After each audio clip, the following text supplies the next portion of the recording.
Awesome. Well, opening statement, first of all, just really proud of our guys. Another close game there, 2 minutes left, tie game. Our guys made a few more plays down the stretch, really were more connected. So I'm just really excited for the opportunity here to represent our league in the championship game on Tuesday. Robert Morris, tremendous season. Andy does a great job, always has, always will, but we're just a little bit better tonight. Go ahead. Open up for Q&A. Coach, at the end, I know we talked about the intentional foul thing Wednesday night, but Ray stepped in the line and making those free throws. Can you just talk about that? Well, I tell the guys all the time, and I tell Chris all the time, that he's going to make them when they matter, and I really believe that. That's not me just making it up. You know, Chris is one of the best competitive athletes I've ever been around in my life.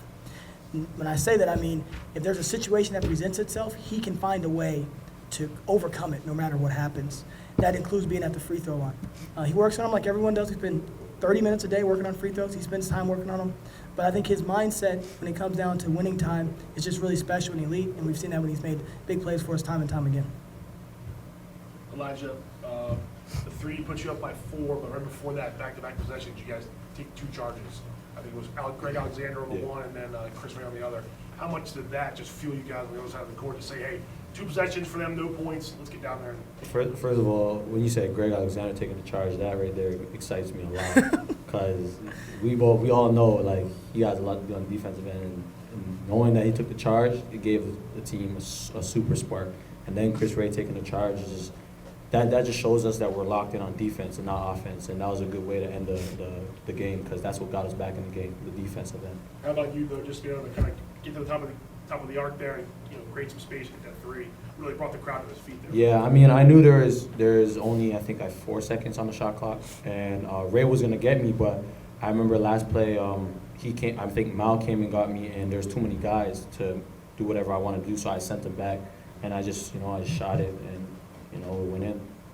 Elijah, before the 3, you also had a layup with under 2 minutes to go. But before that, you had layups around the rim and spin off the rim. You think you had 2 or 3 of those and then missed free throws. Just talk about your mentality, staying with it, and then coming through when you need to. I mean, we put in the work, you know what I mean? So that's going to happen to great players, you know what I mean? And sometimes it's not going to go your way. Free throws aren't going to go in sometimes, that's life. But one thing I've noticed this year is I'm not going to get frustrated, you know what I mean? I'm just going to keep on going with it. I am who I am, and I put in the work and the time and the effort, so it's going to fall when it needs to, and that's what Coach always tells me. So I just keep on going with it. Coach, Junior had, I believe, at least 5 minutes left in the game. Junior had 4 fouls, and you chose to keep him in the game. Yeah. What does that say about your trust in him? Great question. Well, trust is something that's earned, and I just trust Junior. I know he can play without fouling. I mean, he goes to a lot of games, without fouling, with 1 or 2 fouls. And his matchup was Matty McConnell, who in that stage of the game they're going to look for him to shoot more threes. We put Junior in a full denial situation there, so I had confidence that he wasn't going to foul. The biggest thing you worry about is between 9 minutes and 5 minutes. I think if you can get to 5 minutes, you can put a guy in a good position. But he did a great job defensively all night long. He always does, in so many different ways.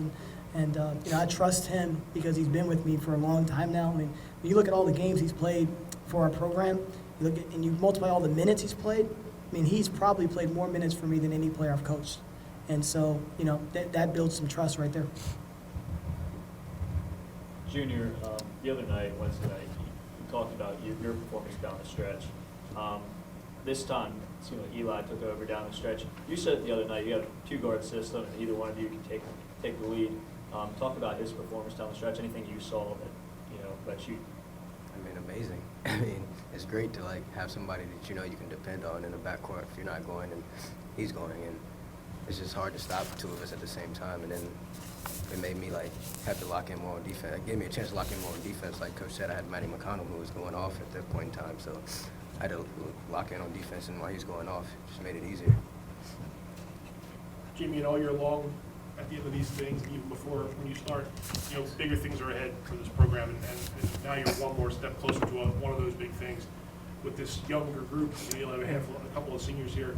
What's this ride been like with these guys? I know it's still one more game to go, obviously, before the next phase, but you're right on it now. You're on the precipice. So I mean, what was the feeling like right now with these guys? Well, you know, the ride, like you said, the ride's incomplete.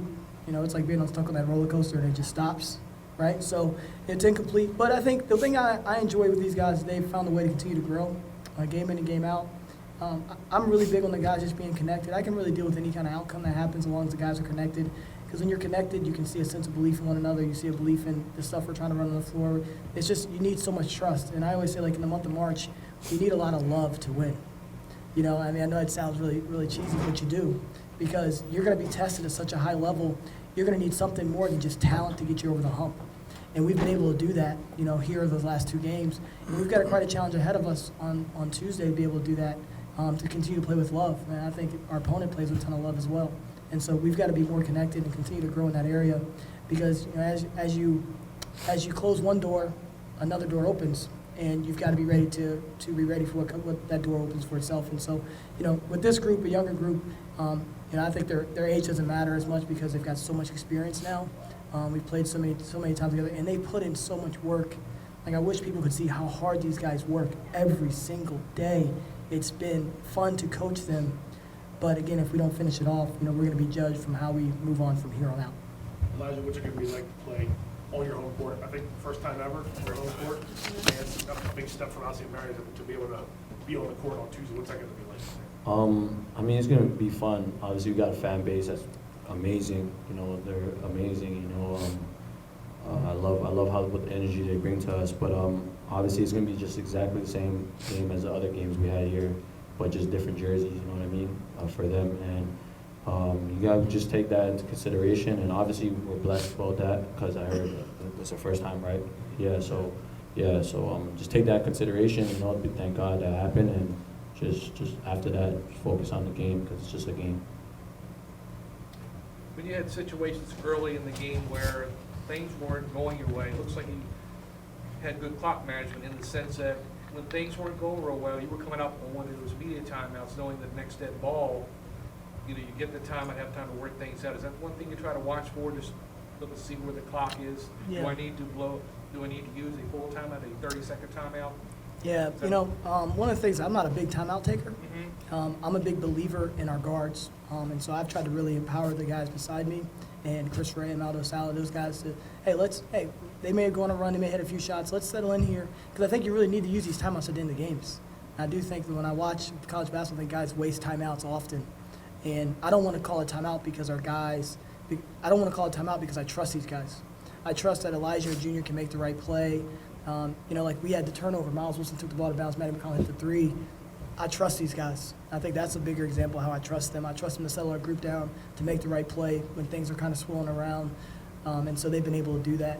We do look at clock a lot for substitutions and timeouts. You know, sometimes we want to get Junior out a few seconds before media, especially if we have foul trouble. You know, maybe we try to steal a possession or two with Will Miller or Greg Alexander on the offensive end. So we do. I don't know if these guys realize, but we do spend a lot of time looking at the clock and just trying to find ways we can get an inch or two here or there. I know you'll begin your preparation tonight, but does St. Francis, I know you beat them twice in the Yeah. regular season, talk about your matchup. Yeah, you know, when you get to this part of the year, the regular season stuff doesn't even matter because obviously you're going to have 2 teams that are locked in at such a high level. When you play in a regular season, you know, a guy could be tired, he could be sick. There's a lot of things that go on. But when you get near the end here, everyone's going to be locked in and giving everything they have left. And so, you know, the regular season stuff doesn't matter as much. They're a great scoring team, a tremendous team that can score the ball. They've done a great job recruiting the right guys and then playing in a style that's really dominating. And then they're really going up to Wagner and getting the win on that home court only gives them more confidence. So, you know, they're a good team. You know, we're a good team. You got 2 good teams playing in a championship game. The thing you're playing for is to find out who's a great team. And that's going to be a team that's able to win it on Tuesday. Thank you. Thank you. See you on Tuesday. Thanks, guys.